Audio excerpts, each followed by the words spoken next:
I stared at the wine spreading across the white tablecloth like blood seeping through gauze, my hand still frozen around the empty glass. The crimson stain crept toward Ryan's side of the table, reaching his pressed shirt sleeve before I could even think to grab a napkin. My husband's jaw tightened, that muscle near his ear twitching the way it always did right before everything went wrong. "I'm sorry," I whispered, already reaching for the cloth napkins stacked near the breadbasket. My voice sounded thin even to my own ears, barely audible over the soft jazz playing through the restaurant's sound system. "It was an accident. I didn't mean to." "Of course you didn't mean to." Ryan's voice was pleasant, almost warm, the tone he used when we were in public, and he needed to maintain the illusion that we were a happy couple celebrating 3 years of marriage. But his hand shot across the table and wrapped around my wrist with bruising force, his fingers digging into the exact spot where last week's grip marks had finally started to fade from purple to that sickly yellow-green. "You never mean to do anything, Megan. You're just clumsy, careless, useless." Each word was punctuated by his thumb pressing harder against the tender skin of my inner wrist, and I bit down on my lower lip to keep from making a sound. Making a scene would only make things worse when we got home. It always made things worse. The restaurant around us continued its elegant performance.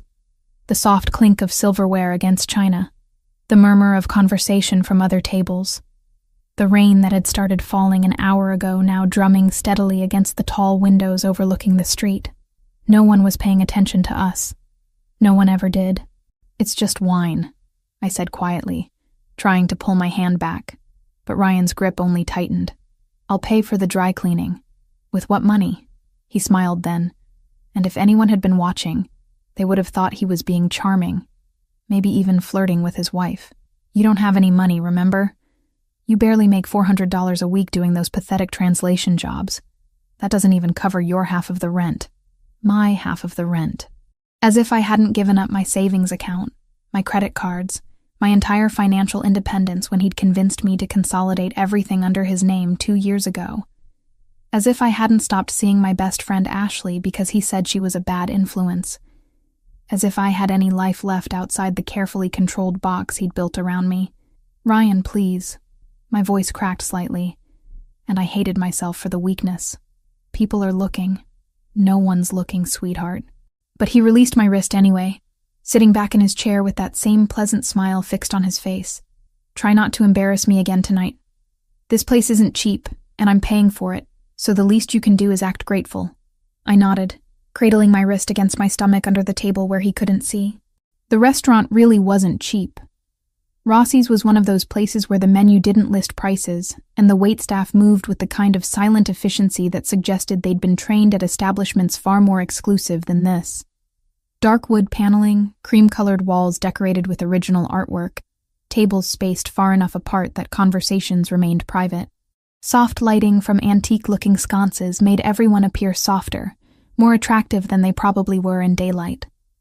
Ryan had chosen it for our anniversary dinner, though I suspected it had less to do with celebrating our marriage, and more to do with the fact that several of his business associates frequented the place. He'd been on edge all week, snapping at me more than usual, staying out late without explanation. Money had been tight, or at least that's what he told me when I'd asked why my freelance payments were being deposited into his account instead of the joint one we supposedly shared. When I'd pressed the issue this morning, he'd shoved me hard enough that I'd hit the kitchen counter, and then he'd smiled and told me to wear something nice because we were going out. So here I sat, wearing the navy dress he'd laid out on the bed for me, my hair styled the way he preferred it, my makeup carefully applied to hide the shadows under my eyes that came from too many nights lying awake and wondering how my life had become this small, this suffocating. 27 years old, and I felt like I'd aged a decade in the 3 years since I'd married him. The waiter appeared with fresh napkins and quietly cleared away the wine-stained cloth without comment, professional enough not to acknowledge the tension at our table. Ryan ordered another bottle of wine, expensive, red, something with a French name I didn't recognize, and leaned back in his chair, finally releasing me from the weight of his attention as he scanned the restaurant. I used the moment to breathe, really breathe, letting air fill my lungs properly for the first time since we'd walked through the door. My wrist throbbed dully. and I knew without looking that there would be new bruises tomorrow to match the old ones. Long sleeves for the rest of the week. Maybe I'd tell Ashley I was sick again if she tried to stop by. Maybe.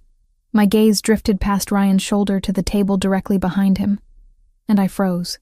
2 men sat there, engaged in what appeared to be a business dinner of their own, though their conversation had paused when Ryan had grabbed my wrist. The younger of the 2 was watching us with unconcealed interest, his expression somewhere between concern and calculation. He looked like he was in his early 30s, dark-haired, handsome in a sharp-edged way that suggested he spent a lot of time in the gym. But it was the other man who held my attention. He was older, maybe mid-30s, with black hair styled away from a face that could have been carved from stone for all the emotion it showed. Dark eyes. Brown, I thought, though the lighting made it hard to tell. Fixed on our table with an intensity that made my skin prickle. He wore a black dress shirt with the sleeves rolled to his elbows, revealing forearms covered in intricate tattoos that disappeared beneath the fabric. Expensive watch, heavy rings on 3 fingers of his right hand, and despite the casual way he sat, one arm draped over the back of his chair, there was something about him that screamed danger. Our eyes met across the space between tables, and I felt my breath catch.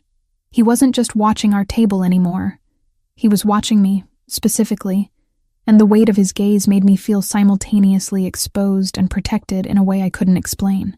For a long moment, neither of us looked away, and I had the strange sensation of being truly seen for the first time in years. Not as Ryan's disappointing wife, not as the woman who couldn't do anything right, but as a person with thoughts and feelings, and a right to exist without fear. Then Ryan shifted in his seat, breaking the spell, and I quickly looked down at my plate. "I need to use the restroom," Ryan announced, standing abruptly. He leaned down close enough that his breath ghosted across my ear. "Don't move. Don't talk to anyone. And for God's sake, try not to spill anything else while I'm gone." I nodded, and he walked away, weaving between tables toward the back of the restaurant where the restrooms were located. The moment he disappeared around the corner, I felt some of the tension leave my shoulders, my body recognizing his absence before my mind fully processed it. These brief respites when he left me alone in public places were the closest thing I had to peace anymore. "Excuse me." The voice was deep, cultured, with the faintest trace of an accent I couldn't quite place. I looked up to find the dark-haired man from the next table standing beside mine, his presence somehow both threatening and reassuring. Up close, he was even more imposing, easily over 6 feet tall, built like someone who could handle himself in any situation, with a face that belonged on old Roman coins. Beautiful and terrifying in equal measure. "I'm sorry to interrupt your evening," he continued, his voice low enough that no one else could hear. "But I noticed your husband was somewhat aggressive earlier." Heat flooded my face. Of course someone had noticed. Of course someone had been watching. And now I'd have to make excuses, explain it away, pretend everything was fine because that's what I always did. That's what Ryan expected. "It was nothing," I said automatically. The lie smooth and practiced after years of repetition. "Just a small disagreement. Married couples argue sometimes." "Argument." He repeated the word as if testing its weight. "Is that what you call it when a man grabs his wife hard enough to leave marks?" My hand instinctively moved to cover my wrist, but it was too late. He'd already seen. I'd been so focused on hiding the bruises on my arms that I hadn't thought about new ones forming right there in public, visible to anyone who cared to look. And this man, this dangerous, intense stranger, had definitely been looking. "I don't know what you think you saw," I started, but he held up one hand, silencing me. "I saw enough." He reached into his pocket and pulled out a small cream-colored business card, placing it carefully on the table beside my untouched wine glass. "My name is Franco Pellegrini. If you ever need help getting out of a difficult situation, you can reach me at that number. Day or night. No questions asked, no strings attached." I stared at the card, my heart hammering against my ribs. No phone number jumped out at me immediately. The card seemed to contain only a simple series of digits embossed in dark gold, elegant, and minimal. "Why would you—" "I don't understand. You don't even know me. I don't need to know you to recognize when someone needs help." His dark eyes held mine, and I saw something in them that looked almost like anger, though it wasn't directed at me. And I need to know that you have options, that you understand you're not as trapped as he wants you to believe. My husband will be back any second, I whispered, glancing toward the hallway where Ryan had disappeared. If he sees you talking to me, then take the card and put it somewhere safe where he won't find it. Franco's voice was still low, still calm, but there was steel underneath the courtesy. Please. Something about that single word, spoken with such quiet intensity, made me reach for the card before I could think better of it. My fingers closed around the thick paper, and I tucked it quickly into the small clutch purse I'd brought, the one Ryan had bought me last Christmas, with the zipper compartment inside that he probably didn't know about. Franco watched the movement with approval, then nodded once. One more thing, he said, and this time his voice carried a warning that made the hair on the back of my neck stand up. Whatever he tells you in the car on the way home, whatever threats he makes, remember that there are people who can help, people who won't let him hurt you again if you don't want them to. Are you saying... I stopped, not sure what I was trying to ask. Was he offering to help? Was he threatening Ryan? Was this some kind of elaborate setup that would make everything worse? I'm saying you have choices. He straightened, adjusting his watch with casual precision. And sometimes the hardest choice is believing you deserve better than what you've been settling for. Then he walked back to his table without another word, settling into his chair and resuming his conversation with the younger man as if nothing had happened. I sat frozen, the weight of the business card in my purse feeling heavier than it should, my mind racing with questions I didn't dare ask. Who was Franco Pellegrini? Why had he noticed me? And more importantly, why had his offer of help felt more genuine than anything anyone had said to me in years? Ryan returned a minute later, his mood apparently improved by whatever he'd done in the bathroom.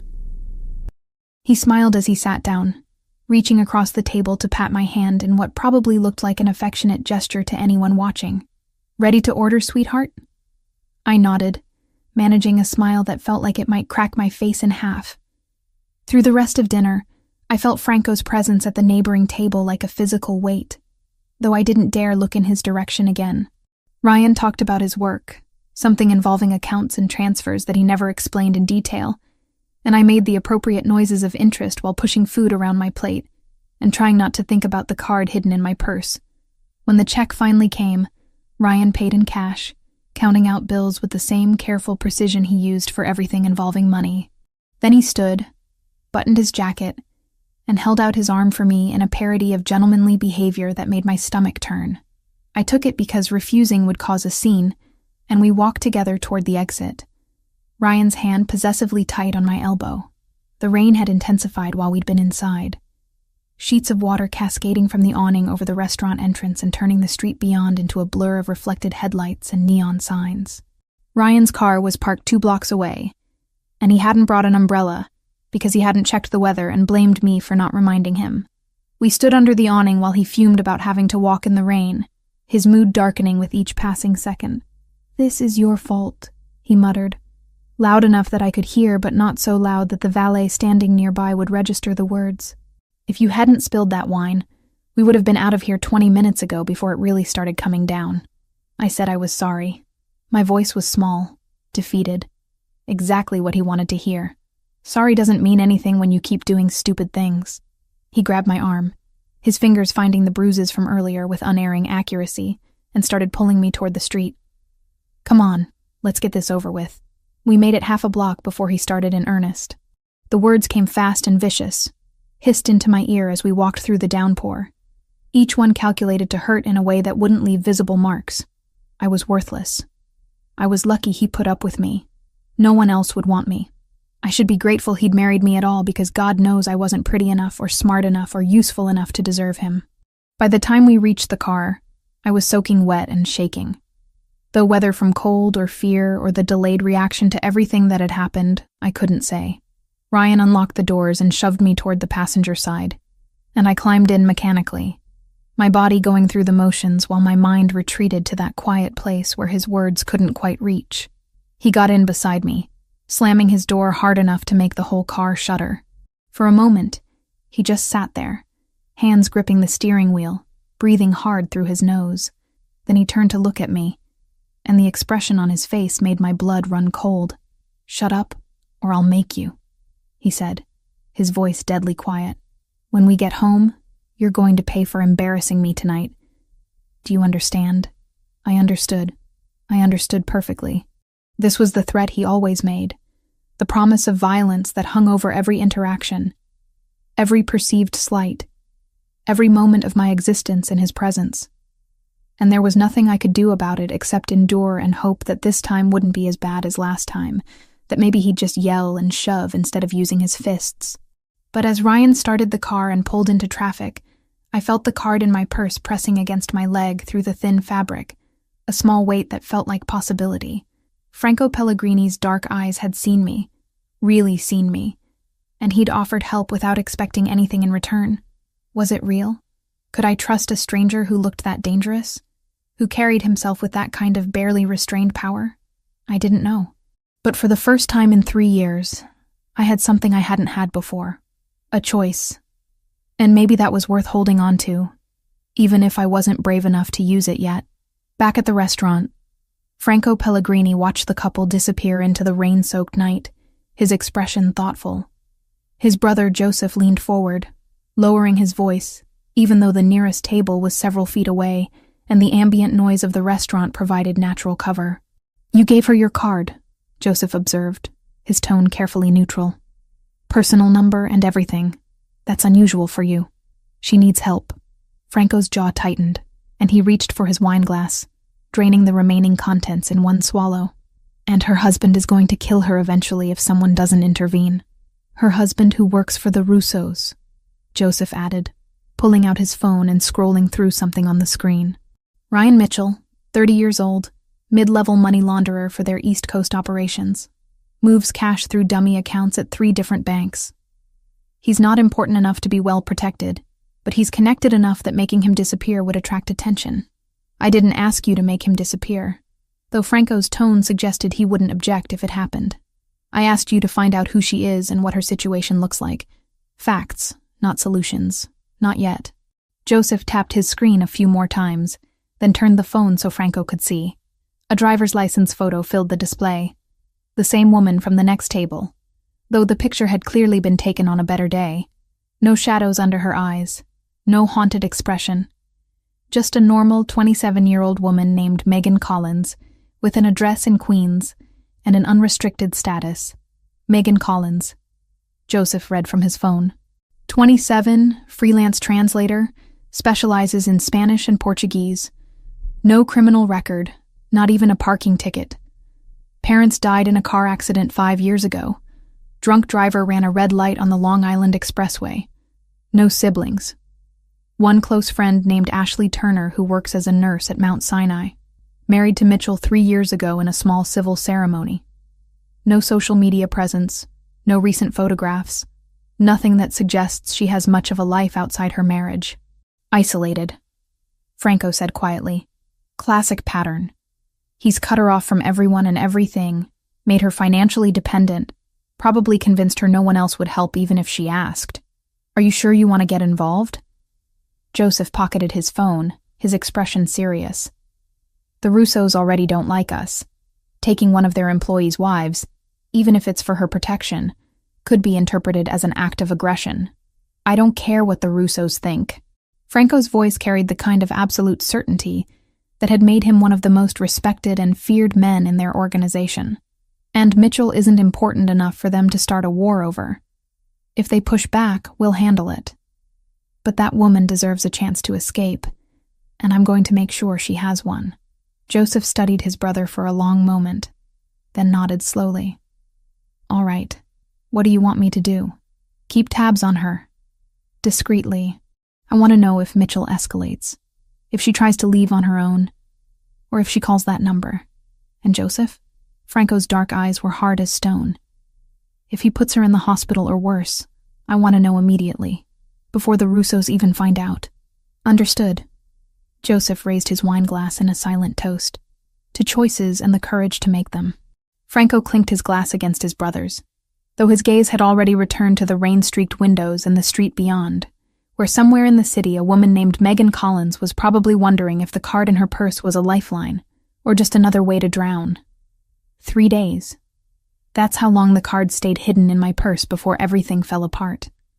I'd almost convinced myself I wouldn't need it. Ryan had been surprisingly calm after the restaurant incident, absorbed in his work, barely speaking to me except to issue basic instructions about meals and laundry. I moved through our apartment like a ghost, translating documents at my laptop in the corner of the living room while he sat at the dining table with his own computer, typing furiously and taking hushed phone calls in another room. But on the third night, I made a mistake. "Ryan," I said during dinner, my voice tentative as I pushed pasta around my plate. "I noticed some charges on the credit card statement that came today. Almost $8,000 at a place called Meridian Holdings. I don't remember us buying anything." The fork clattered against his plate before I could finish.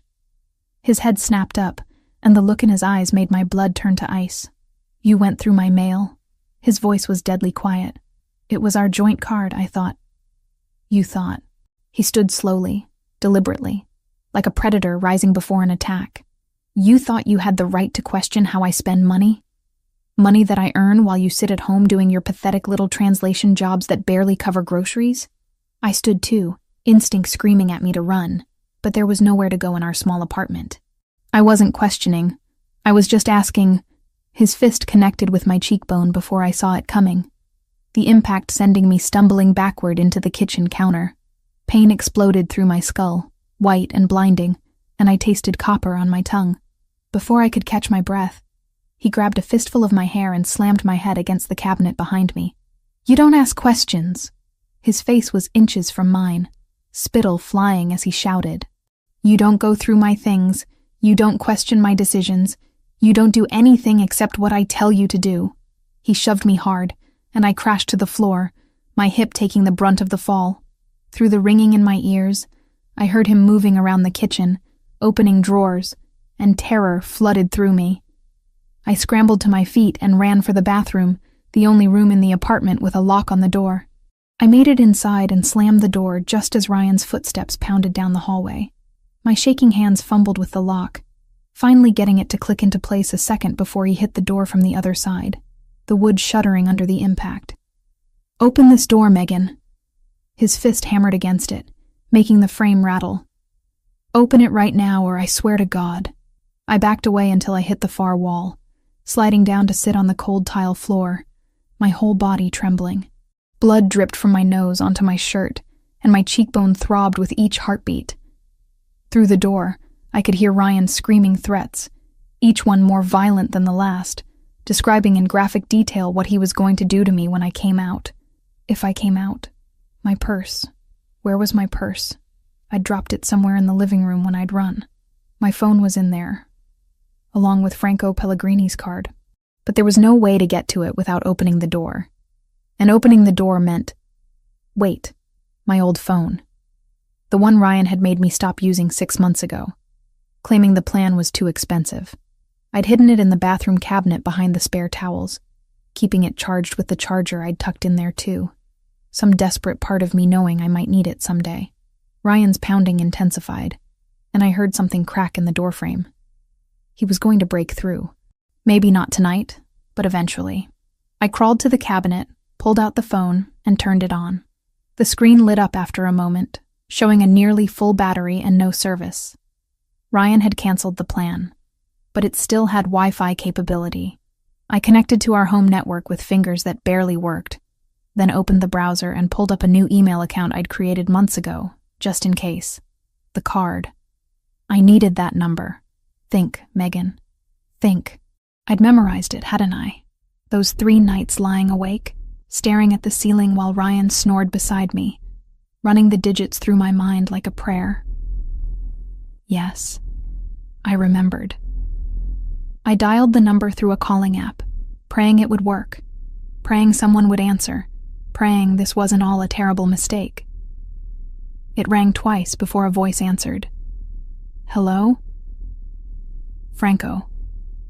Even through the app's tinny connection, I recognized that deep, cultured voice. It's Megan, I whispered, too terrified to speak louder. Megan Collins! You gave me your card at the restaurant 3 days ago. I need— Another crash against the door cut me off. The frame splintered visibly this time. Where are you? Franco's voice changed instantly, becoming sharp and focused. Exactly. I rattled off my address in Queens, my words tumbling over each other. He's trying to break down the bathroom door. I don't know how much longer. Lock yourself in. Don't come out for anyone except me or my people. We're 10 minutes away. How did you— I've had someone watching your building since you left the restaurant. I'll explain later. Do not open that door. The line went dead, and I clutched the phone to my chest, trying to breathe through the panic. Ryan had gone quiet on the other side of the door, which was somehow worse than the screaming. I could hear him moving around, opening drawers, and I knew he was looking for tools to break the lock. 7 minutes passed. Each one felt like an hour. Then I heard new voices in the apartment, deep and commanding. Men I didn't recognize. There was a brief scuffle, the sound of something heavy hitting the floor, and then Ryan's voice, high and panicked, saying words I couldn't make out. A knock at the bathroom door, gentle this time. Megan. Franco's voice, calm and steady. It's safe now. Open the door. My legs barely held me as I stood and unlocked it. The door swung open to reveal Franco standing there in dark clothes, his expression carefully neutral as he took in my appearance. The blood on my face, the bruise already forming on my cheek, the way I was holding my ribs. Behind him, 2 large men had Ryan pinned against the living room wall. My husband's face was pale, his eyes wide with something that looked like genuine fear for the first time in years. Get her things, Franco said without taking his eyes off me. Everything she'll need. Documents, personal items. 5 minutes. One of the men disappeared into the bedroom. Franco stepped closer, his hand hovering near my shoulder but not quite touching. Can you walk? I nodded, though I wasn't sure it was true. There's a doctor waiting at a secure location. He'll examine you, treat your injuries, and document everything for legal purposes. If you don't want to press charges, you don't have to. But I strongly suggest you let him photograph the damage your husband did. Husband? Ryan's voice cracked. Who the hell are you? You can't just break into my apartment. Your apartment? Franco finally turned to look at him, and something in his expression made Ryan go quiet. This apartment is leased under both names. Your wife called for help. We provided it. If you'd like to dispute that with the police, I'm happy to call them. I'm sure they'd be very interested in your financial activities, given that you work for the Russos. Ryan went even paler. I don't know what you're talking about. Of course you don't. Franco's voice dripped with contempt. He turned back to me. Ready? The man returned from the bedroom with a backpack stuffed with my clothes, and another bag with my laptop and documents. Everything I owned that mattered, condensed into 2 bags. 3 years of marriage, and this was all I was taking with me. Franco guided me out of the apartment, one hand at my elbow, steadying me when my legs threatened to give out. We passed Ryan without a word, and I couldn't bring myself to look at him. Down the stairs, out into the night air where a black SUV waited at the curb with the engine running. The last thing I heard before the door closed was Franco saying something to one of his men in Italian, his tone cold and final. Then we were moving through the city, and I was safe for the first time in 3 years. The apartment they took me to was clean and modern, furnished but impersonal, like a high-end hotel suite. A man in his 50s with kind eyes and a medical bag was waiting, introducing himself as Dr. Castillo. He examined me with gentle efficiency while Franco waited in the next room, close but respectful of my space. Bruised ribs, possible mild concussion, facial contusions, Dr. Castillo said as he worked. You're lucky he didn't break anything this time. Has it been like this for a while? 3 years. He didn't say anything, just photographed the injuries from multiple angles, and gave me pain medication that started dulling the worst of the throbbing. When he finished, Franco returned. He sat in the chair across from me, maintaining distance, his expression serious. I need you to understand what's happening, he said. Your husband launders money for the Russos, a criminal organization that's currently in conflict with my family. That makes you potentially valuable to me as a source of information about their operations. But it also makes you a target if they find out you're under my protection. I don't know anything about his work, I said, my voice hoarse. He never told me anything. You know more than you think.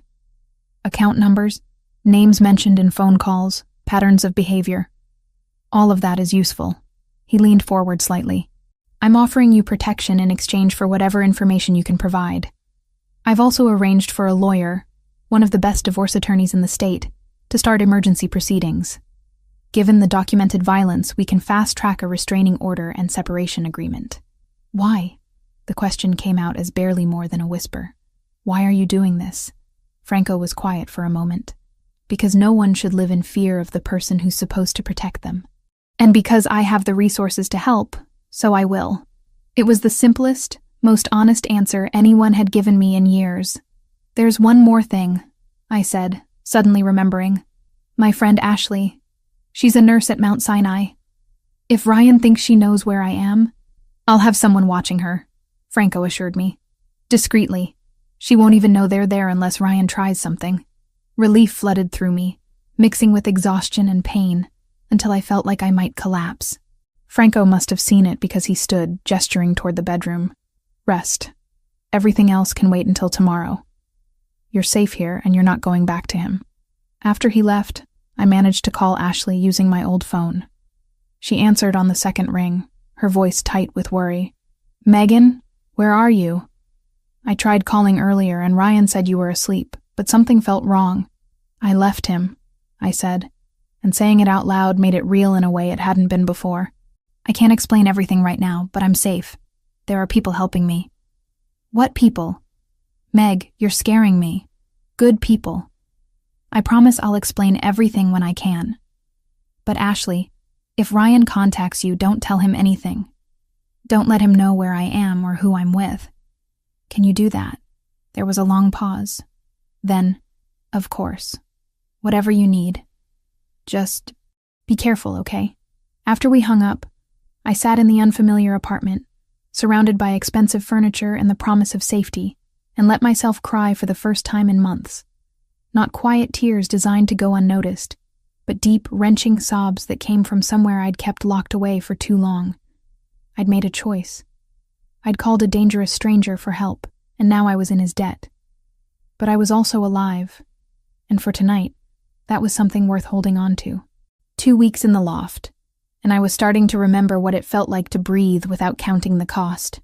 The space Franco had arranged for me was nothing like the cramped Queen's apartment I'd shared with Ryan. Floor-to-ceiling windows overlooked a tree-lined street in what I assumed was Brooklyn, though I hadn't asked, and Franco hadn't volunteered the information. The furniture was clean and modern without being sterile. A comfortable sofa in charcoal gray, a dining table that actually had room for more than 2 people, a bedroom with sheets that felt expensive against my skin. There was even a small desk where I could set up my laptop and work. Work. I'd almost forgotten what it felt like to focus on something productive, to use my brain for translation instead of calculating escape routes or predicting Ryan's moods. The divorce lawyer Franco had connected me with, a sharp-eyed woman named Patricia Hale, who spoke in clipped, efficient sentences, had helped me retrieve access to the freelance accounts Ryan had hijacked. Turns out, when you have the right legal team and documentation of financial abuse, banks are surprisingly cooperative about restoring access. Within a week, I had 3 translation projects lined up. Spanish to English, Portuguese to English, nothing particularly exciting, but enough to make me feel human again. Enough to start rebuilding the financial independence Ryan had systematically destroyed. Franco visited on the 3rd day, ostensibly to check that I had everything I needed. He arrived in the afternoon carrying takeout from a Thai restaurant and a practiced expression of casual concern that didn't quite mask the intensity in his dark eyes. "How are you settling in?" he asked, setting the food on the kitchen counter. "It's good. More than good." I gestured vaguely at the apartment, aware of how inadequate the words were. "Thank you.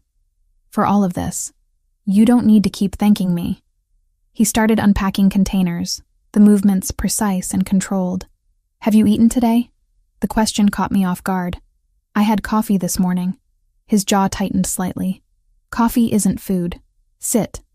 We're eating." Something about the command should have set off alarm bells. Ryan had always controlled when and what I ate, using food as another tool of manipulation. But Franco's tone lacked Ryan's cruel edge.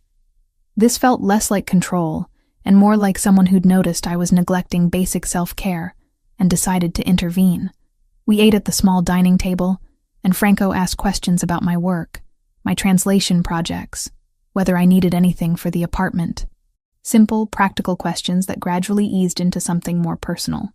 He mentioned a book he'd been reading, some dense philosophical text I'd never heard of, and I found myself admitting I'd studied literature before marrying Ryan. Studied where? He asked. City College. I was working toward a degree in comparative literature, focusing on South American authors. Garcia Marquez, Allende, Borges. The names felt strange on my tongue after so long. I had to drop out after my parents died. The insurance money barely covered funeral expenses, and Ryan convinced me to focus on work instead of school. Franco's expression darkened. He convinced you to give up your education. He said it was practical, that we needed the income more than I needed a degree. I pushed food around my plate. Looking back, I think he just didn't want me to have something that was mine, something he couldn't touch. Education is power, Franco said quietly, and power is the last thing men like him want their victims to have. The word victim hung between us, uncomfortable and accurate. I'd spent 3 years avoiding that label, telling myself I was just in a bad situation, that it wasn't really abuse if he didn't hit me every day, if I could still function. But sitting across from Franco, seeing the recognition in his eyes, I couldn't maintain the denial. Tell me about your parents, he said, changing the subject with surprising gentleness. So I did. I told him about the car accident 5 years ago, the drunk driver who'd run a red light on the Long Island Expressway and taken both of them in an instant. How I'd been 22 and completely unprepared for the weight of funeral arrangements and estate settlements. How Ashley had been the only person who'd helped me through it, bringing food and handling phone calls when I couldn't form sentences. And Ryan? Franco asked.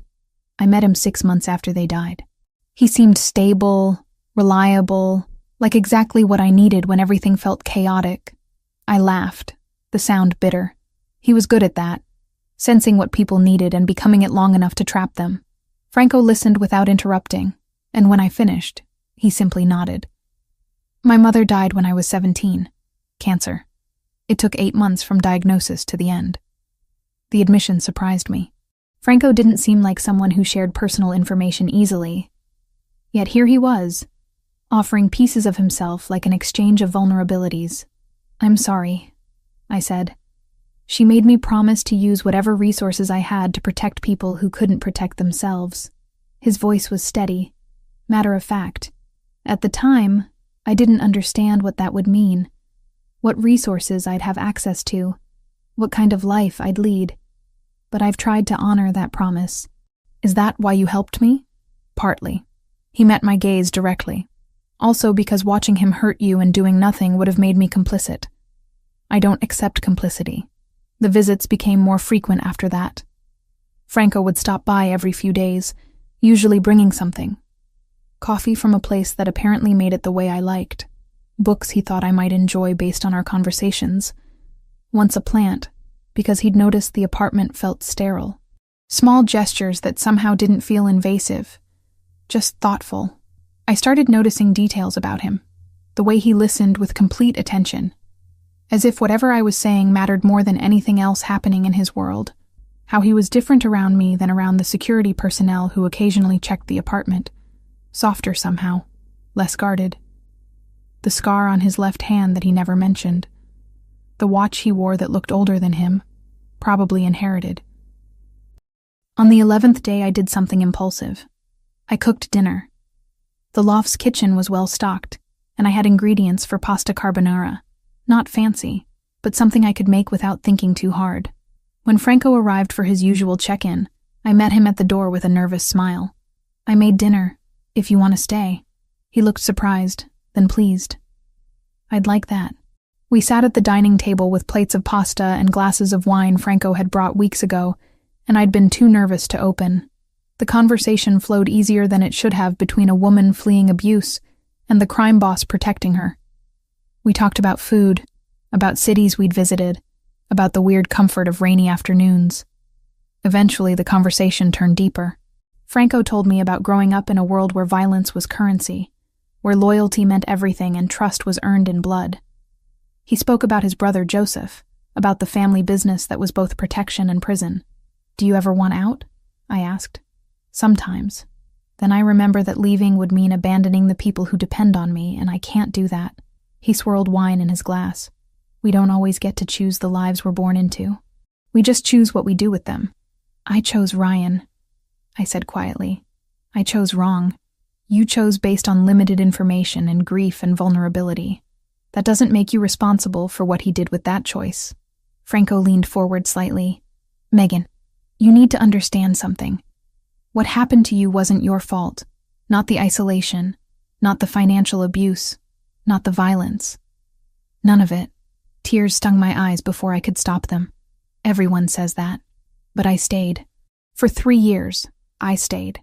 Leaving an abuser is the most dangerous time for a victim. Statistics show the highest risk of lethal violence occurs within the first few weeks after separation. You stayed because some part of you knew leaving could get you killed." His voice was gentle but firm. "That's not weakness. That's survival instinct. How do you know all this?" "Because I've dealt with men like Ryan before. In my line of work, you see patterns. You learn to recognize predators." His expression hardened. "And you learn to remove them before they can do more damage." The implication was clear, and I should have been disturbed by how little it bothered me. But Ryan had destroyed 3 years of my life, and knowing Franco had the capability and will to ensure he never hurt anyone else again felt more like justice than threat. "Do you regret helping me?" I asked. "It's complicated, your situation with the Russos." "No." The answer was immediate and absolute. "The Russos have been a problem for years. If protecting you accelerates that conflict, so be it. Some things are worth the complication."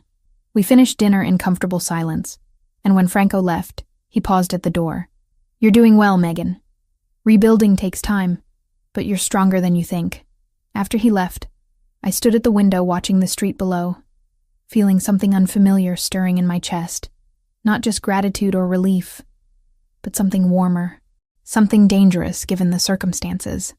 I was starting to care about Franco Pellegrini in ways that had nothing to do with the protection he offered. Ashley visited on day 14, finally able to take a few hours away from her nursing shifts. Franco had approved the visit, sending a car to pick her up and ensuring she understood the security protocols. She arrived looking equal parts worried and relieved, pulling me into a hug the moment the door closed. "Oh my God, Meg. I've been so scared." "I'm okay. I'm safe." She pulled back, studying my face. The bruises had faded to yellow-green, barely visible under makeup. "Has Ryan tried to contact you?" "The restraining order is in effect. If he tries anything, Franco's people will know immediately." "Franco." Ashley repeated the name with obvious skepticism. "The guy who's housing you. What exactly does he do, Meg?" "He's in security." The lie tasted wrong, but I couldn't explain the full truth. "He has resources, connections. He can keep me safe in ways the police can't." "And what does he want in return?" I'd expected the question, but it still stung. "Information about Ryan's work." That's it. Ashley didn't look convinced, but she didn't push. Instead, she looked around the apartment, taking in the expensive furniture and the view. "This is a nice place. It's temporary." "Is it?" She met my eyes. "Meg, I'm glad you're out. I'm glad you're safe. But be careful, okay? Men who have this kind of power, who can just make problems disappear, they're not safe either. He's not Ryan." "I know, but that doesn't mean he's good for you." She squeezed my hand. "Just promise me you'll be careful. Don't trade one cage for another." After she left, I thought about her words. Was I trading cages? Franco had given me freedom. Freedom to work, to move around the apartment, to make my own decisions. But I was still under his protection, still dependent on his resources, still living in his property. The difference was that Franco's cage came with kindness and respect, with books and conversations and the space to heal. And maybe that's what scared me most. Not that Franco was dangerous. I'd known that from the moment I saw him at the restaurant, but that I was starting to want to stay in this particular cage, even after the threat was gone. That somewhere in the past 2 weeks, Franco Pellegrini had become more than my protector. He'd become someone I looked forward to seeing, someone whose opinion mattered, someone who made me feel seen in ways I'd forgotten were possible. I wasn't sure what that meant for either of us. But as I returned to my laptop and the translation work waiting there, I couldn't shake the feeling that the next chapter of my life was going to be far more complicated than simple survival. 1 month after I'd fled my apartment in Queens, Patricia called with news that should have felt more triumphant than it did. "The restraining order is holding," she said, her voice brisk and efficient through the phone speaker. "Ryan hasn't violated it once, which suggests he's either taking it seriously or someone has convinced him that approaching you would be a very bad idea. Additionally, the federal investigation into his employer's financial activities is progressing rapidly. Your ex-husband is going to have bigger problems than a divorce very soon." "That's good," I said, though the words felt hollow. Good didn't begin to cover the complicated relief of knowing Ryan was being held accountable, that his crimes were finally catching up with him. "The divorce proceedings are moving forward. Given the documented abuse, financial control, and ongoing criminal investigation, I expect we'll have preliminary agreements within 6 weeks." "You're doing everything right, Megan." After we hung up, I sat at the loft's window, watching people move through the street below. A month, 4 weeks since that terrible night when I'd locked myself in the bathroom and called a stranger for help. 4 weeks of healing, working, slowly rebuilding the pieces of myself that Ryan had systematically dismantled, and 4 weeks of Franco visiting regularly, bringing books and coffee and conversations that made me remember what it felt like to be treated like a person instead of a possession. I was restless. The loft was comfortable, safe, but it was also starting to feel like another kind of cage. Gentler than Ryan's apartment, but still confining. I needed to go somewhere, do something normal, prove to myself that I could exist in the world again, without falling apart. The bookstore. There was one I'd loved before marrying Ryan, a small independent place in the village that specialized in used books and had comfortable reading chairs scattered between the stacks. I hadn't been there in 3 years, but I could still remember the smell of old paper and coffee, the way afternoon light filtered through the front windows. When Franco arrived that afternoon for his usual check-in, I was already wearing my jacket. "I need to go out," I announced before he could say hello. "To a bookstore. I know there's security protocols and risks and whatever else, but Franco, I've been in this apartment for a month and I'm going insane. I need to do something normal." He studied me for a long moment, his dark eyes unreadable. Then he nodded. "All right, I'll take you. You don't have to. I want to." He gestured toward the door. "And if you're going to venture out for the first time, I'd prefer to be there personally. Humor me." The drive to the village took 20 minutes, and I spent most of it pressed against the window like a kid on a road trip, drinking in the sight of people going about their ordinary lives. Franco sat beside me in the back seat, quiet but present, occasionally pointing out changes to the neighborhood since I'd last been out. The bookstore was exactly as I remembered it, cramped and cluttered and perfect. The owner, an older woman with wild gray hair, looked up when we entered and broke into a smile. "Megan Collins, I haven't seen you in years. Where have you been hiding?" "Life got complicated," I said, the understatement of the century. "But I'm back now." Franco followed me through the narrow aisles, his large frame somehow managing not to knock over the precariously stacked books. I ran my fingers along spines, pulling out titles randomly and reading back cover descriptions. He did the same, occasionally showing me something and raising an eyebrow in question. "Love's Dangerous Embrace," I read from one particularly lurid romance novel he'd found. Listen to this description. She was a simple farm girl. He was a billionaire CEO with a dark secret. Their love would either save them both or destroy everything they held dear. Oh my God, that's terrible. Terrible? Franco's lips twitched. "I think it sounds very dramatic. Maybe we should buy it." "Absolutely not. I'm curious now about the dark secret. What if it's actually well written?" "It's not. You haven't read it." I laughed, actually laughed, and the sound felt foreign in my own throat. When was the last time I'd laughed like that? "Fine. Buy it if you want. But I'm not reading it." He tucked the book under his arm with exaggerated solemnity. I'll read it and report back." We spent an hour browsing, debating the merits of various authors, building small stacks of books that grew steadily larger. Franco had surprisingly good taste. He gravitated toward philosophy and history, but also picked up a poetry collection that made me reassess my assumptions about mob bosses and their reading habits. "Coffee?" the bookstore owner called from the small cafe area at the back. "On the house for my long-lost customer." We settled into worn armchairs with cups of hot chocolate. The cafe didn't actually serve coffee, just various chocolate drinks and tea, and I felt something in my chest loosen.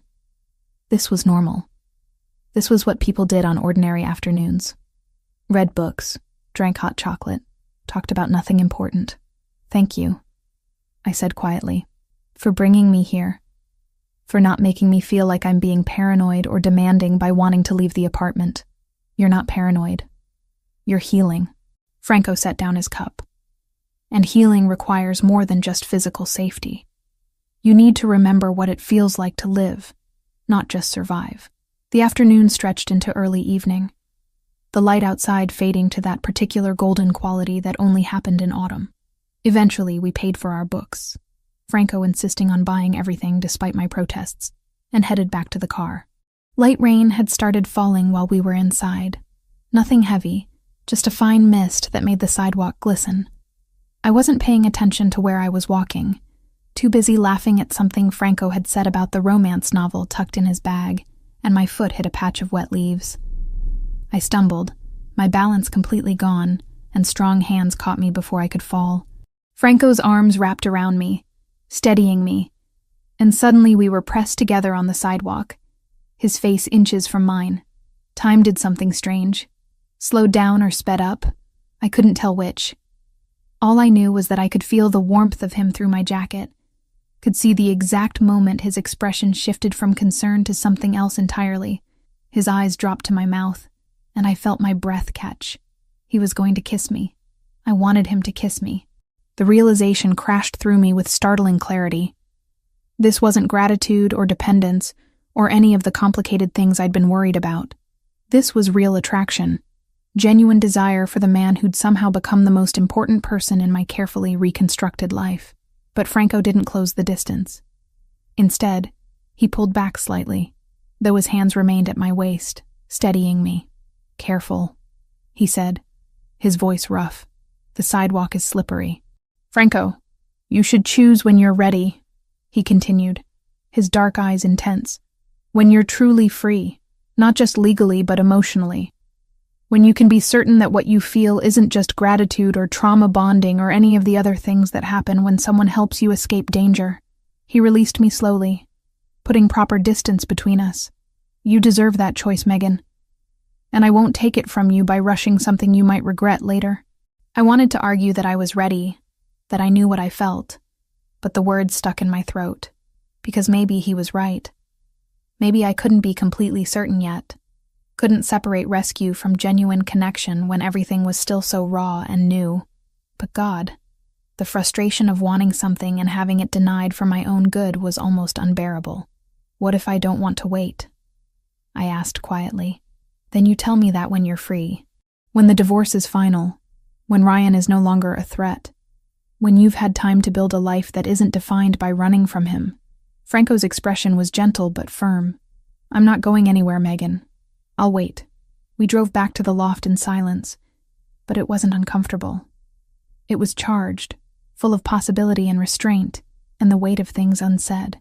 When we arrived, Franco walked me to the door with his usual courtesy, carrying the bags of books. "Thank you," I said again. "For today.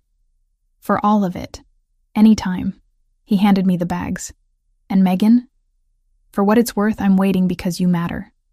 Not because I don't want this." After he left, I sat on the couch surrounded by new books, my lips still tingling from a kiss that hadn't happened, and admitted something to myself that I'd been avoiding for weeks. I was falling in love with Franco Pellegrini. Not because he'd saved me, not because he provided protection and resources, but because he was kind and thoughtful and treated me like an equal. Because he made me laugh and challenged me to think, and respected my autonomy even when it meant denying himself something he wanted. This wasn't gratitude. This was real. and terrifying, and completely beyond my control. That night, across the city in his own home, Franco sat in his study with a glass of whiskey and tried to focus on the financial reports Joseph had left for review, but his mind kept returning to that moment on the sidewalk, to the look in Megan's eyes when she'd stumbled into his arms. Joseph appeared in the doorway without knocking, which meant he'd been lurking and waiting for an opportunity to intrude. "So," his brother said, settling into the chair across from Franco's desk without invitation, "you took her to a bookstore. She needed to get out of the apartment. You could have sent guards. Instead, you went yourself, again." Joseph's expression was knowing. "Franco, I've worked with you for 15 years. I've seen you handle business negotiations, territory disputes, family politics. I've never seen you like this with anyone." "Like what?" "Careful, gentle, like you're terrified of breaking something precious." Joseph leaned forward. "You're in love with her." Franco didn't bother denying it. "It doesn't matter what I feel. She needs time, space, freedom to figure out who she is outside of trauma and survival. I won't complicate that by pushing for something she's not ready for. And if she is ready, then I'll still wait, because she deserves to be certain." Franco drained his whiskey. "The Russos are already a problem. Ryan's investigation will likely implicate higher-level members of their organization. If Megan and I become involved, she becomes an even bigger target. I won't risk her for my own wants." "Noble," Joseph observed. "Also stupid. Life doesn't wait for perfect timing, Franco. Sometimes you have to take what you want when it's offered." "Not this time." Franco's voice was final. "Not with her. She gets to choose on her terms when she's ready." End of discussion. But after Joseph left, Franco sat alone in his study and acknowledged the truth he'd been avoiding.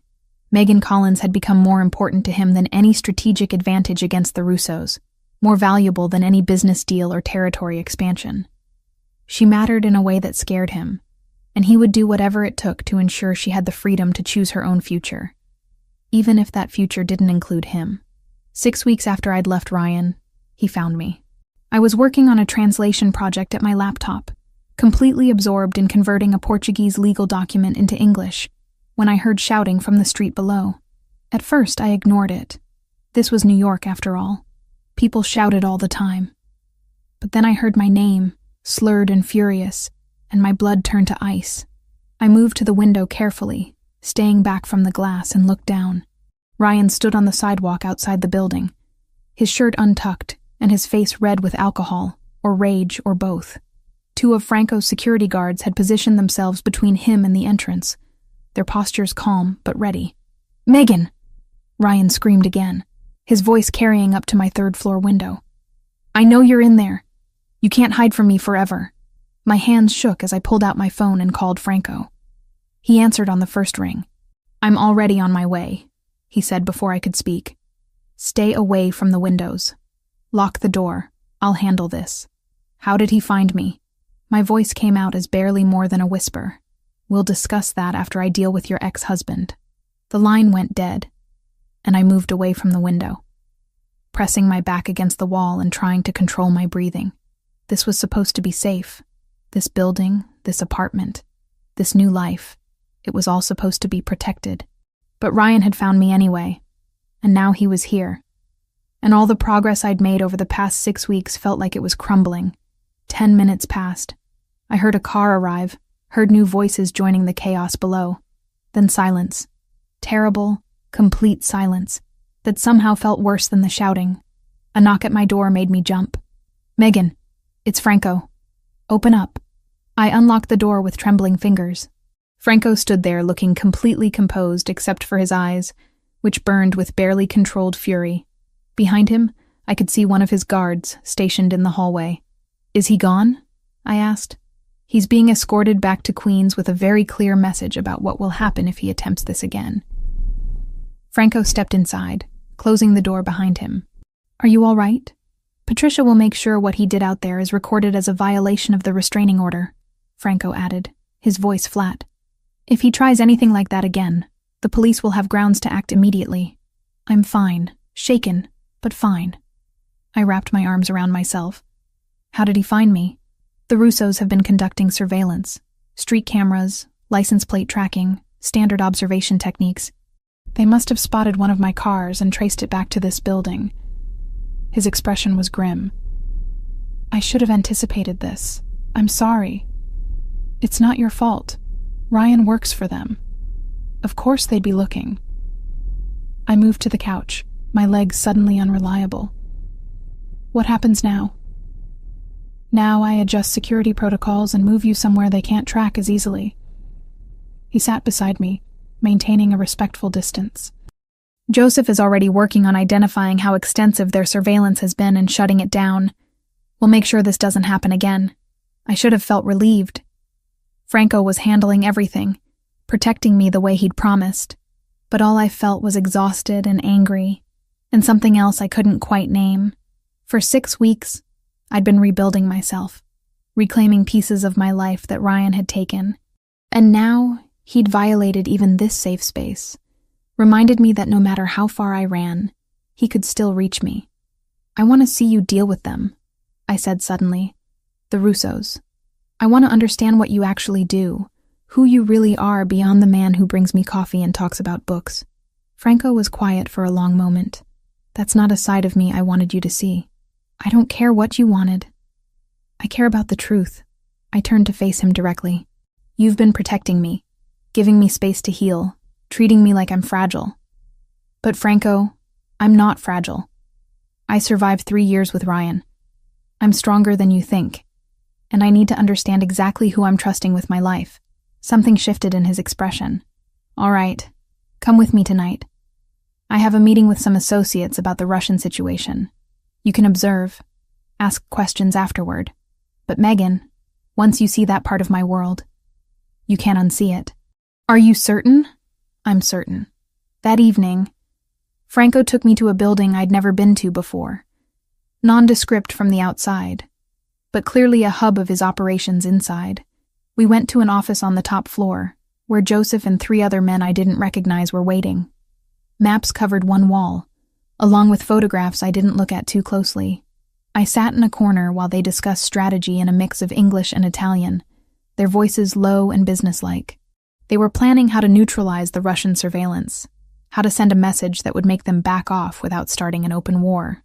The conversation was practical, almost boring in its tactical details, but underneath it all, I could hear the threat of violence.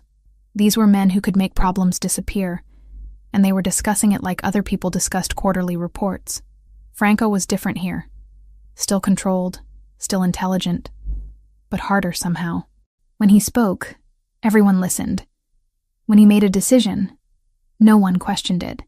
This was the mob boss Ryan had been terrified of, the man whose reputation preceded him in whispers. And watching him, I didn't feel afraid. I felt protected. The meeting ended around 10.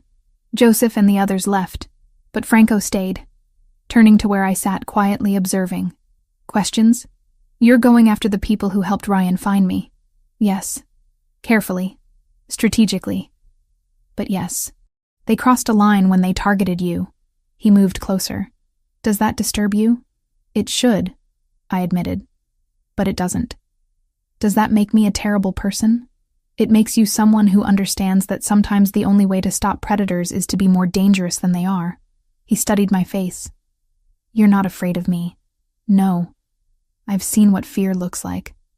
I lived with it for 3 years. This isn't that. I stood, closing the distance between us. Thank you for letting me see this. For not pretending to be something you're not. Megan, I know what you're going to say. That I should wait. That I need more time. That I might be confusing gratitude with something else.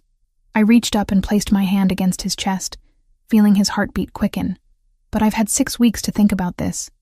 6 weeks to figure out who I am outside of Ryan's control. And Franco, I'm choosing this. I'm choosing you. Not because you saved me, but because you make me feel alive again. His hand covered mine. Warm and steady. You're certain? Stop asking me that. I pulled him down and kissed him before he could protest further. For a heartbeat, he held still, giving me one last chance to change my mind. Then his control broke, and he kissed me back with an intensity that stole my breath. His arms wrapped around me, pulling me close, and I felt safer and more wanted than I had in years. We barely made it to the private room attached to his office before the rest of our clothes became an impediment. Franco was gentle despite the urgency, checking with me at every stage, making sure I was truly there with him and not lost in bad memories. When we finally came together, it felt like reclaiming something I'd thought was lost forever. Not just physical pleasure, but genuine connection with someone who saw me as an equal. Afterward, we lay tangled together on the sofa, my head on his chest, his fingers tracing lazy patterns on my shoulder. "I love you," he said quietly into the darkness. "I've been trying not to, but I do. I love you too." The words felt both terrifying and inevitable. Morning came too soon. Joseph knocked on the door around 7, his timing suggesting he knew exactly what had happened but was too professional to comment. Franco dressed quickly and let his brother in while I stayed wrapped in his jacket, watching them discuss the surveillance situation. "We identified the cameras," Joseph reported. "Russians have been tracking vehicle movements in and out of this building for 2 weeks. They also have someone watching from an apartment across the street. We've shut down the cameras and convinced the watcher to relocate." "Convinced?" I asked. Joseph's expression was bland. Persuaded, firmly. "The loft isn't secure anymore," Franco said, turning to me. "I'm moving you to my primary residence. The estate has better security, more controlled access points. You'll be safer there while we deal with the Russian problem." "Your house?" I wasn't sure how I felt about that. Living in the loft had maintained some illusion of independence. Moving into Franco's actual home felt different, more permanent. "Just until this is resolved," he assured me. "Unless you want to stay longer. The choice is yours." Everything with Franco came back to choice. He gave me options where Ryan had given ultimatums, offered protection where Ryan had imposed control. The difference was staggering. "All right," I agreed. "Let's go see this estate of yours." As we prepared to leave, Franco pulled me aside one more time. "Last night changes things," he said seriously. "Not just between us, but strategically. If the Russos realize you're more than just a refugee I'm sheltering, you become an even bigger target. Are you prepared for that?" I thought about Ryan's face twisted with rage on the sidewalk, about the fear I'd lived with for 3 years, about the choice between safety and happiness. Then I looked at Franco, this dangerous, complicated man who'd given me back my life, and knew my answer. "I'm prepared. Whatever comes next, we face it together." He kissed my forehead, then my lips, lingering for a moment. "Together, then. Let's go home." 5 days after moving into Franco's estate, I was still discovering new rooms. The property wasn't what I'd expected. No gaudy displays of wealth, no marble statues or gold fixtures screaming mob money. Instead, it was a sprawling stone house, set back from the road behind high walls and mature trees, elegant in a way that suggested old family money rather than criminal enterprise. The interior matched. Hardwood floors worn smooth by decades of use, furniture that looked comfortable before it looked expensive, walls decorated with family photographs instead of just art. "Miss Megan, breakfast is ready whenever you'd like." The voice came from behind me, warm and slightly accented. I turned to find a woman in her 60s with silver-streaked dark hair, pulled into a neat bun, wearing simple black pants and a cream blouse. Her face was kind, the sort that looked like it smiled often. "You must be Sophia," I said, remembering Franco mentioning his housekeeper. "I am.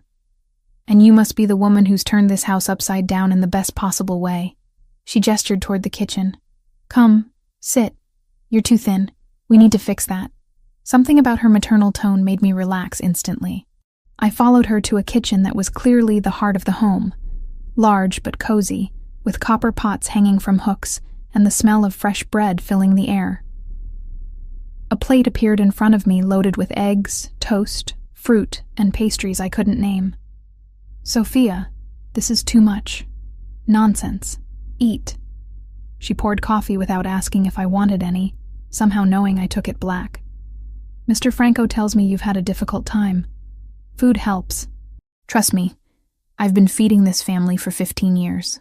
I know what helps." I ate while she moved around the kitchen with practiced efficiency, and we talked. She told me about Franco's mother, about how she'd hired Sophia when Franco was just 19 and already taking on more responsibility than any teenager should carry. How she'd watched him grow into the man he was now, harder than his mother would have wanted, but still carrying her kindness underneath all that carefully maintained control. "He's different with you," Sophia observed, refilling my coffee. "Lighter somehow.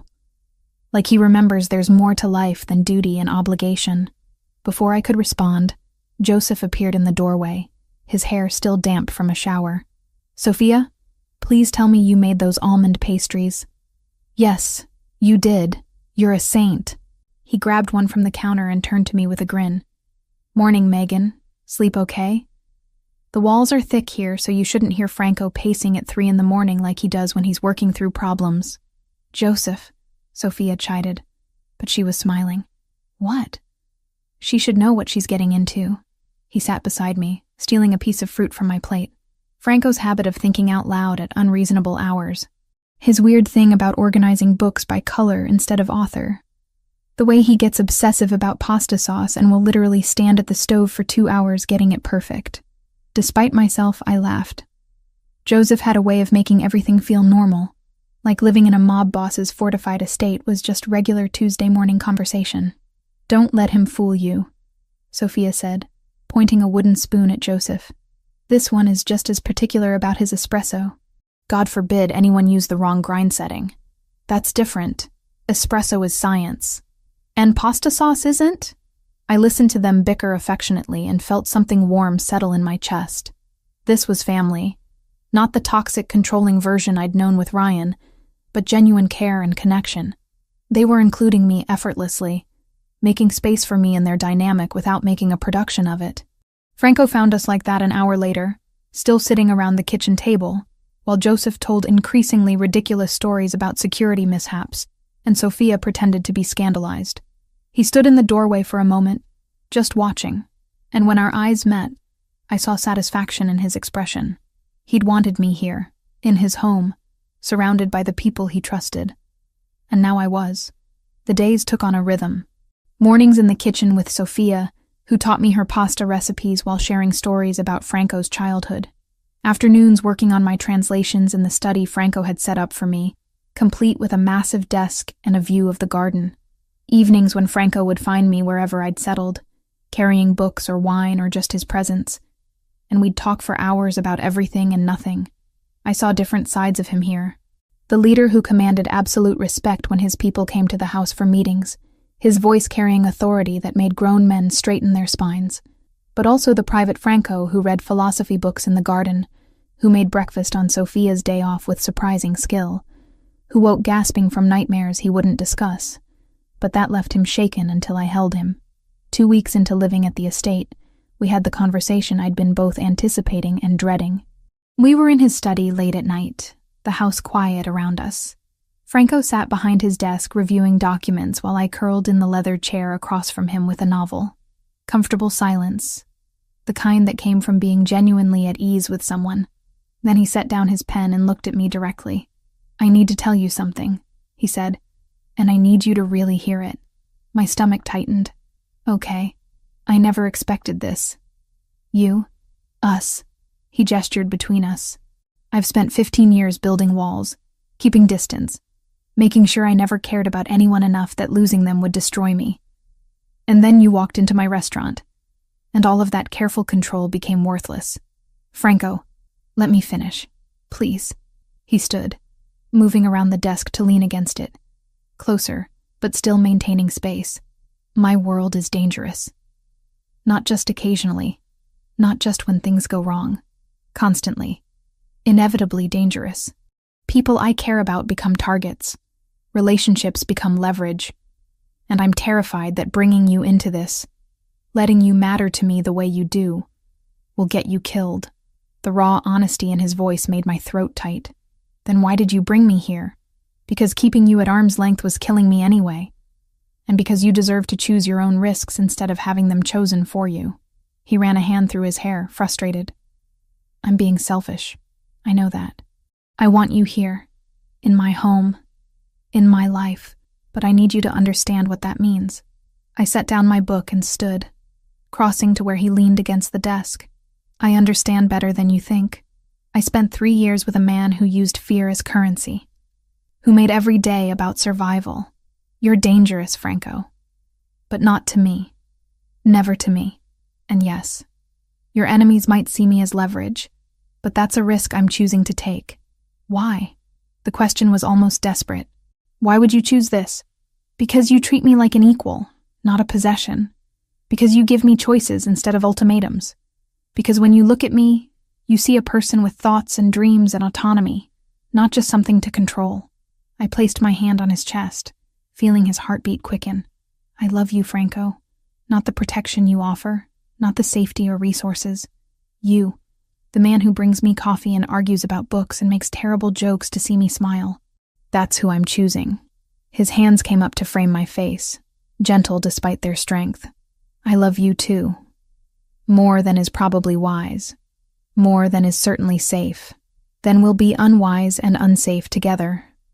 I pulled him down into a kiss that was both promise and surrender. When we finally broke apart, Franco rested his forehead against mine. My family needs to know, officially, that you're not just under my protection. That this is real. Are you sure? I've never been more certain of anything. The announcement happened at dinner 2 nights later. The entire family was there. Joseph, Sophia, 3 of Franco's cousins who helped run various operations, and 2 men I'd been introduced to as advisors. We ate at the massive dining room table, and conversation flowed easily until Franco cleared his throat. I have something to announce, he said, his voice carrying authority even in this casual setting. Megan and I are together, officially. She's not just a guest in this house. She's family now. I expect everyone to treat her accordingly. The table went quiet for a heartbeat. Then Joseph raised his wine glass with a knowing grin. About damn time. I was wondering how long you were going to dance around it. Sophia beamed. This is wonderful news. We need more women in this house to balance out all the testosterone. The others murmured congratulations, and I saw acceptance in their faces. Relief even. As if Franco being in a relationship somehow made him more human in their eyes. Later that week, Ashley visited. Franco had arranged for a car to bring her from the hospital after her shift, complete with security that she absolutely noticed.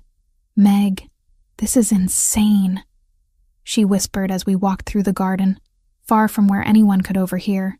This place looks like something from a movie. And those guards at the gate? They had assault rifles. I know it's a lot. A lot. You're living with a mob boss in his fortress. But her expression was more concerned than judgmental. Are you okay? Really okay? I thought about how to answer honestly. I'm happy, Ash.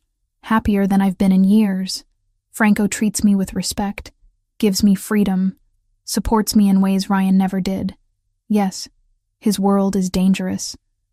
But I'm making an informed choice. Ashley studied my face for a long moment. You love him. I do. And he loves you? Like, genuinely? Not in a possessive way? He walked away from kissing me once because he wanted to make sure I was choosing him for the right reasons, not just because I was grateful for the rescue. I squeezed her hand. He's nothing like Ryan. I promise. She pulled me into a hug. Okay. If you're happy, then I support you.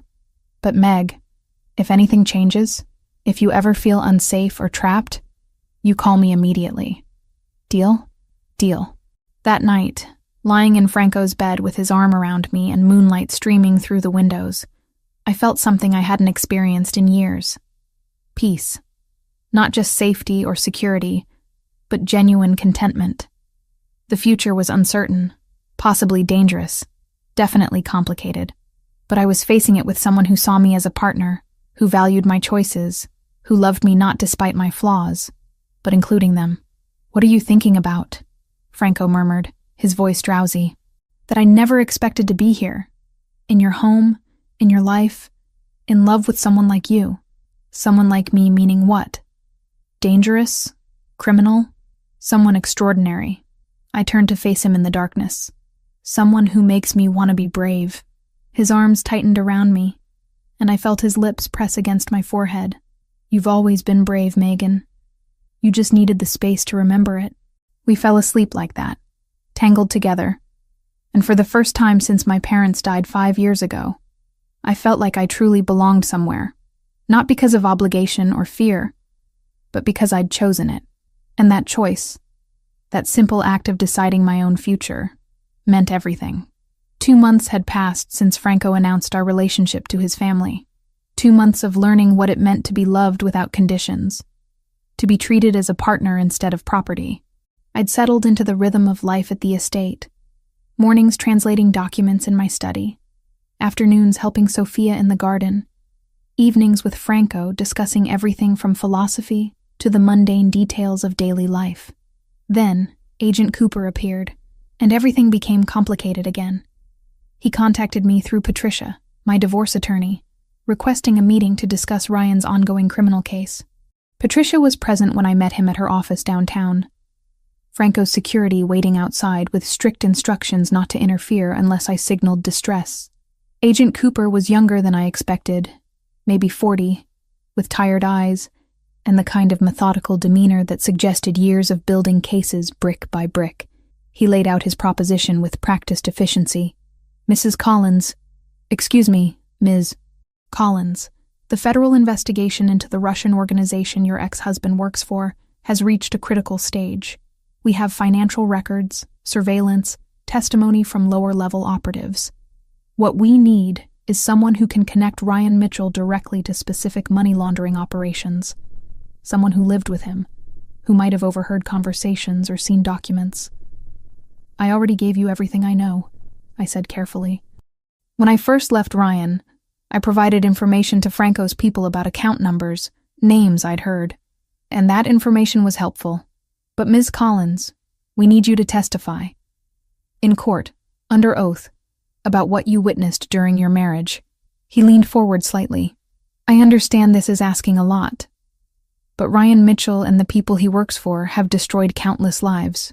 Your testimony could help us dismantle their entire East Coast operation. My stomach tightened. And what about Franco? His organization. Agent Cooper's expression didn't change. Our investigation is focused on the Russian syndicate and their financial crimes. Mr. Pellegrini's activities, while certainly of interest to law enforcement, are not part of this particular case. Your testimony would be limited to what you know about Ryan Mitchell's work for the Russos. Nothing more. You're asking me to put a target on my back. We're offering you immunity, witness protection if necessary, and our full resources to keep you safe during and after the trial. His voice remained professional, pragmatic. I won't lie to you, Ms. Collins. There is risk involved. The Russos don't take kindly to witnesses, but with proper precautions we can minimize that risk significantly. I need time to think about it. Of course, but Ms. Collins, the grand jury convenes in 3 weeks. I need your answer within 7 days. I left Patricia's office with my mind spinning. Franco's security immediately surrounding me for the drive back to the estate. They must have reported the meeting immediately, because Franco was waiting when I arrived, his expression carefully neutral. We need to talk, he said, gesturing toward his study. Once the door closed, I told him everything. Every word Cooper had said, every implication, every promise and threat. Franco listened without interrupting, but I could see the tension building in his shoulders, the tightness around his eyes. You can't do this, he said when I finished. It's too dangerous. The Russos will come after you, immunity or not. I know it's risky. Risky? He stood abruptly, pacing. Megan, they kill witnesses. That's not hyperbole or exaggeration. They have people inside law enforcement, inside the justice system. Testifying against them is essentially signing your own death warrant. So I just let Ryan walk free? Let the Russos keep destroying lives? You let the FBI build their case another way. His voice rose, frustration breaking through his usual control. There are other witnesses, other evidence. You don't have to be the one who... Franco, I stood, moving into his path. I appreciate that you want to protect me, but this is my choice to make. A choice that could get you killed. A choice that's mine. We stared at each other, and I saw the war happening behind his eyes. His need to keep me safe battling against his respect for my autonomy. Before either of us could speak again, Joseph appeared in the doorway. Sorry to interrupt, but I could hear you two from the hallway. He closed the door behind him and looked at his brother seriously. Franco, you're doing it again. Doing what? Trying to make decisions for her. Joseph crossed his arms. Megan's an adult. She survived, Ryan, built a new life, chose to be with you knowing all the risks that entails. She's not fragile, and she's not yours to control. I'm not trying to control her. Then stop telling her what she can and can't do. Joseph's voice was firm but not unkind. You're scared. I get it. But that doesn't give you the right to take away her voice. Franco's jaw clenched, and for a moment I thought he'd argue. Then his shoulders dropped slightly, and he turned to me. You're right. Both of you. He ran a hand through his hair. I'm sorry, Megan. That was out of line. You were scared, I said softly. I understand that. Fear doesn't justify taking away your choice. He moved closer, taking my hands. What do you want to do? I'd been thinking about it since leaving Patricia's office, weighing the risks against the possibility of finally holding Ryan accountable for everything he'd done. Not just to me, but to all the people his money laundering had hurt. I want to testify, but only about Ryan and what I witnessed directly. Nothing about you or your family. Franco nodded slowly. Then we'll make sure that's exactly what happens. I'll have my lawyers coordinate with the prosecution, establish clear boundaries about what topics are admissible, and we'll arrange security that satisfies both the FBI and my own people. The Russos will retaliate, Joseph pointed out. Then we'll be ready for them. Franco's voice carried absolute certainty. If Megan's testifying against Ryan, she's doing it with every protection we can provide.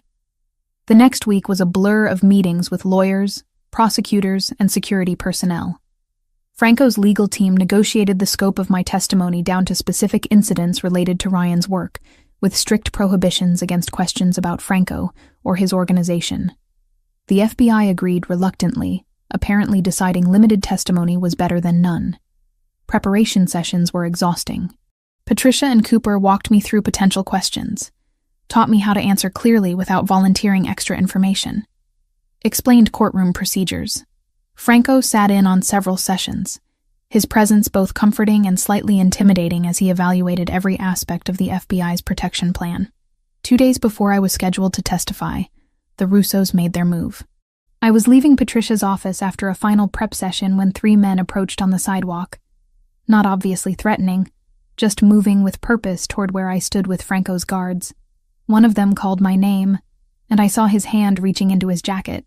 Franco's security reacted instantly, positioning themselves between me and the men while pushing me toward the car. Shouts, movement too fast to follow. And then I was in the SUV with the door slamming shut, and the engine already running. Are you hurt? The driver asked, pulling into traffic. No, I'm fine. What just happened? Intimidation attempt. They wanted you to know they could reach you. His voice was calm, professional. Mr. Pellegrini has been notified. We're taking you directly to the estate. Franco met me at the door, his expression carefully controlled until he pulled me into his arms, holding me tight enough that I felt his heartbeat racing against my chest. I'm okay, I whispered. I know you are. He pulled back, framing my face with his hands. But Megan, if you want to back out, no one would blame you. I'm not backing out. My voice was steadier than I felt. They're trying to scare me. I won't let them win. The testimony itself was anticlimactic compared to the build-up. I sat in a witness box for 3 hours, answering questions about conversations I'd overheard, documents I'd seen, Ryan's work patterns, and unexplained income. The defense attorney tried to rattle me, suggested I was lying for revenge or money, but Patricia had prepared me well.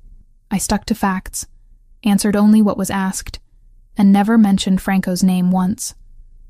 Ryan was there, seated at the defense table, and when our eyes met, I saw none of the rage I expected, just defeat. He knew he was going down, and he knew I was the one delivering the final blow. 2 weeks later, Patricia called with the verdict. Guilty on 15 counts of money laundering and conspiracy. Ryan was sentenced to 15 years in federal prison. You did it, Franco said when I told him, pulling me close. You got justice. We did it, I corrected. I couldn't have done this without you. Without your family. Yes, you could have. You're stronger than you give yourself credit for. That night, we sat on the terrace overlooking the garden, drinking wine and watching the sunset. Joseph joined us, raising his glass in a toast. To Megan, who proved that even the Russos can't silence someone brave enough to speak. And to the end of that particular problem, Franco added. The investigation Patricia mentioned hit the Russos hard. Their leadership is fragmenting, operations shutting down. They're no longer a threat. I leaned against Franco's shoulder, feeling exhaustion and relief in equal measure. It was over. Ryan was in prison. The organization he'd worked for was crumbling. And I was finally, truly free. What happens now?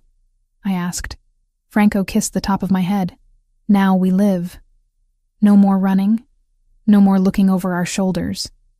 Just life, together. And for the first time since that rainy night at the restaurant months ago, I believed him completely.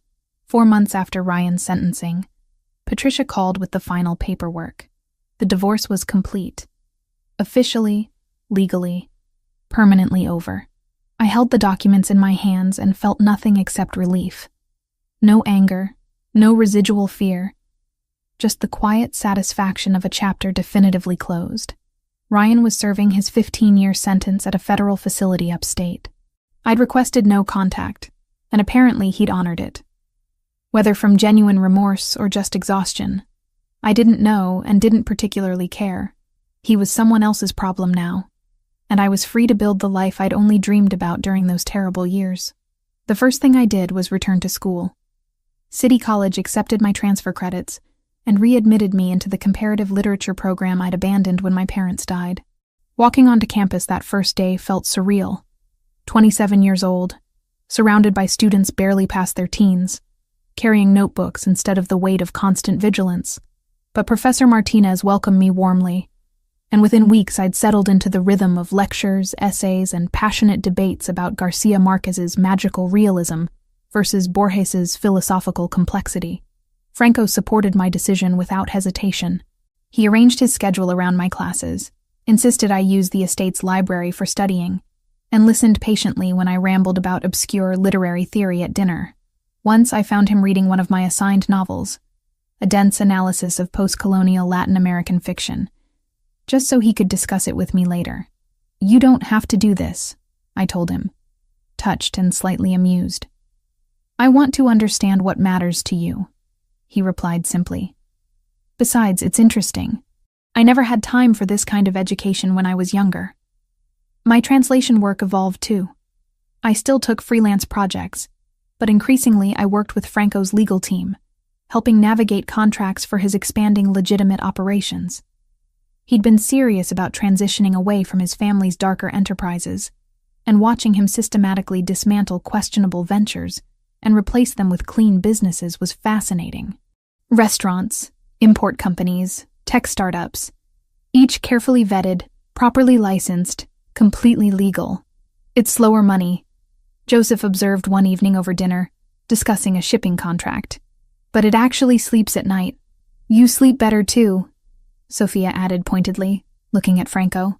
No more 3 a.m. phone calls about problems that need immediate attention. She was right. Franco seemed lighter somehow, less burdened by the constant calculation required to maintain power through fear. He still commanded respect.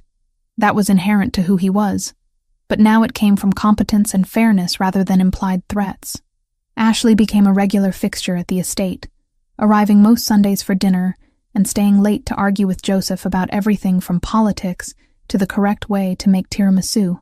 Watching my best friend banter with Franco's brother while Sophia refereed from the kitchen felt like the family I'd lost when my parents died, rebuilt from unexpected pieces.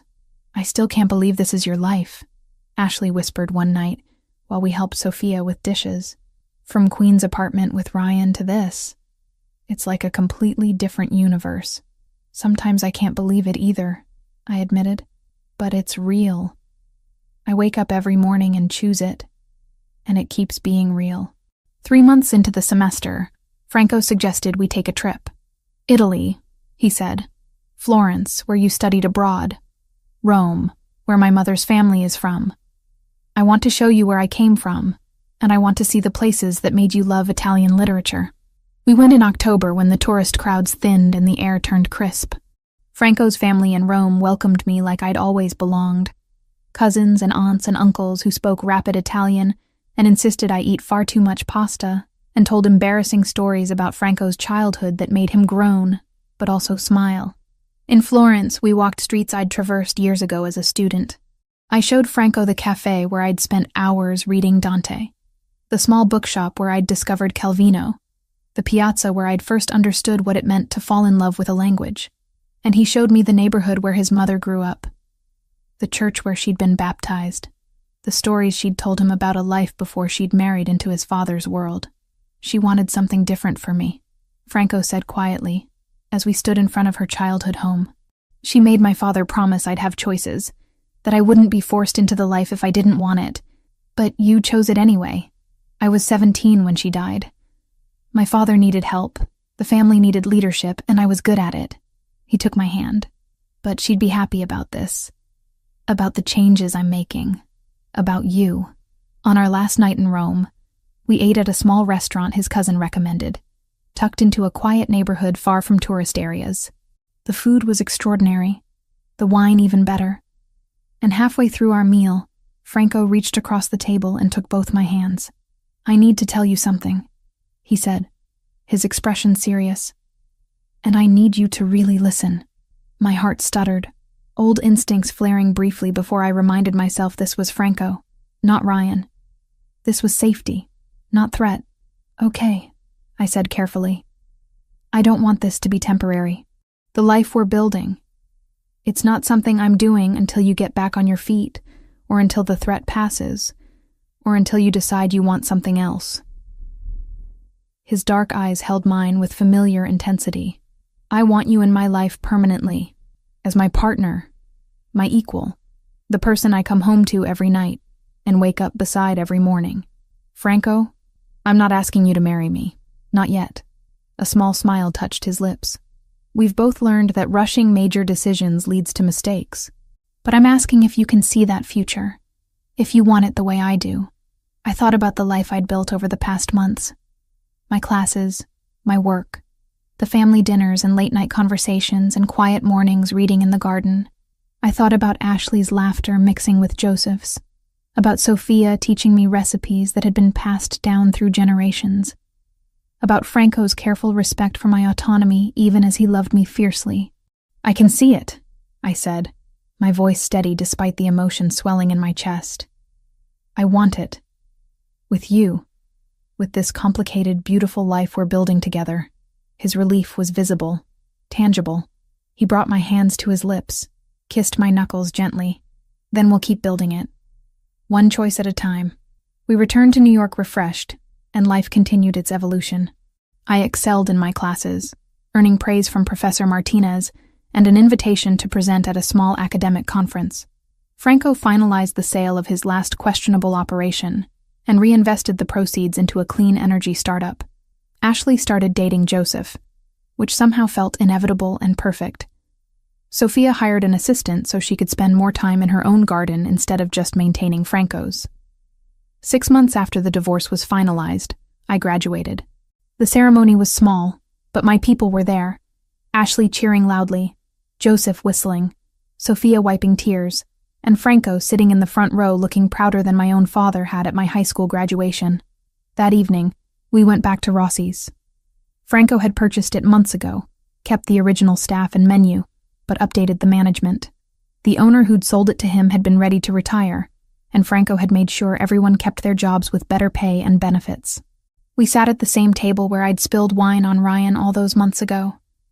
The same table where Franco had first noticed my fear and decided to do something about it. But now we sat side by side instead of separated by threats, our hands intertwined on the white tablecloth. "To new beginnings," Franco said, raising his glass. "And to the woman who chose to stay when running would have been easier. To the man who gave me choices," I countered. "And to building something better than what came before." We clinked glasses and drank, and through the window I could see the city lights reflecting off wet pavement. It was raining, just like that first night, but now the sound was soothing instead of ominous. Outside was possibility and future, and the life I'd fought to claim, and sitting beside me was the man who'd helped me remember I was strong, I was worthy. I deserved more than survival. I deserved happiness, and for the first time in years I had it.